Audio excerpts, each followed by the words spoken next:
تخيل انك بتتكلم انجليزي كويس وفجأة تقول كلمة غلط فاللي قدامك يبص لك كده. الموقف ده حصل معايا قبل كده، كنت بقول كلمة كات كنت بقولها كيو، لدرجة ان الناس افتكرت اني بقول حاجة تانية خالص. ساعتها بس فهمت ان المشكلة مش في الكلمات، المشكلة كانت في الحروف المتحركة. ومن اليوم ده بدأت ادور على السر، ليه نفس الحرف مرة يتنطق كده ومرة يتنطق كده، وليه ناس بتقرا انجليزي كويس وناس تانية لا، لحد ما اكتشفت 3 قواعد لو فهمتهم نطقك هيتغير للأبد.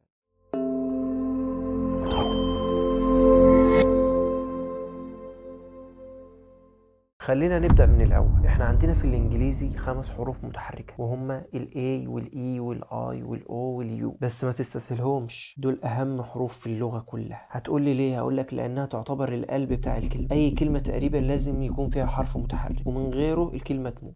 بس المشكلة بقى إن الحروف دي مش مستقرة على حاجة واحدة. الحرف الواحد عنده شخصيتين، شخصية لونج وشخصية شورت. الشخصية اللونج بتكون هادية كده وواثقة في نفسها كأنها ملك، أما الشخصية الشورت بتكون سريعة ومتوترة وبيكون صوتها ضعيف. هتقولي يعني إيه؟ هقولك يعني الحرف بيتنطق باسمه، شبه حرف ال A تقوله A A، إنما لو نطقه هتقول إنما الاسم A. لكن الشورت بيكون صوت الحرف. واديك مثال عشان افهمك الموضوع اكتر. عندك كلمة شبه كلمة كيك وكلمة شبه كلمة كات. عايزك تركز على حرف الاي. لو ركزت في الكلمة الاولى قلنا اي كيك كيك، اما في الكلمة التانية قلنا كات كات كات. خطفناها كده. يبقى اللونج اللي انت بتنطق اي طويل، اما الشورت بيبقى قصير كات كات. فهو ده موضوع اللونج والشورت.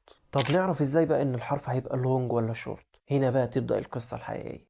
عايزك كده تتخيل معايا ان الحرف المتحرك ده ماشي لوحده كده في الكلمة، وفجأة اتحبس بين حرفين ساكنين شبه كلمة بات بيد ست كاب. الحرف هنا بقى محشور ومزنوق بين حرفين ساكنين، فصوته بقى بيطلع قصير. ركز معايا كده. لو انت لاحظت احنا نطقناهم ازاي، قلنا بات بيد ست كاب.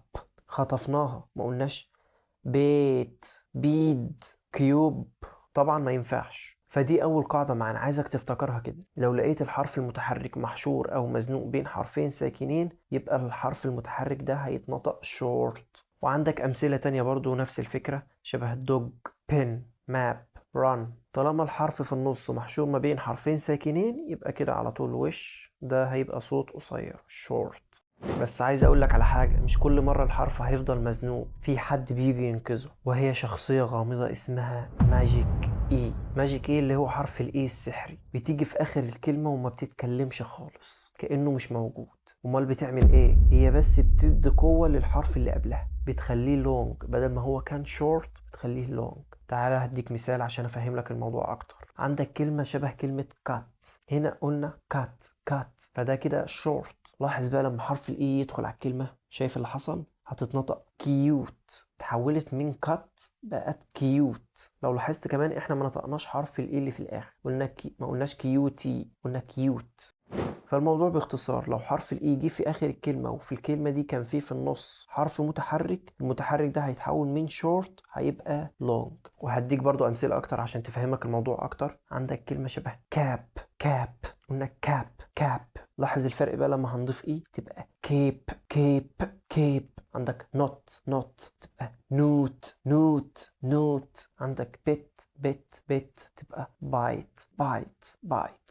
تاني قاعدة معانا، وهو لو الكلمة متكونة من حرفين بس والحرف التاني حرف متحرك، شبه كلمة هي جو وي. الحرف هنا بقى بياخد راحته خالص وبيتنطق لونج، شبه هي جو وي. لكن لو الحرف المتحرك جه في الأول زي at in on، هنا بقى بيبقى سريع فبيتنطق short. يبقى لو الكلمة متكونة من حرفين والحرف التاني متحرك، الحرف المتحرك ده هيتنطق long long. لكن لو الحرف المتحرك هو الأول هيتنطق short short. طب آخر حاجة بقى، ودي هتفرق معاك جدا، وهي لو جه حرفين متحركين جنب بعض. هقول لك والله انا عايزك تعملهم كانهم 2 صحاب، واحد بيتكلم والتاني ساكت. تقول لي يعني ايه؟ اقول لك تعالى، كلمه مثلا زي بوت بوت، تيم تيم، رين رين رين. لو هتلاحظ هتلاقي ان الاول لونج والتاني سايلنت، ما بيتكلمش خالص. الاول طويل والتاني سايلنت. عايزك تفتكر الكلمه دي، الاول يتكلم والتاني يسكت، الاول يتكلم والتاني يسكت.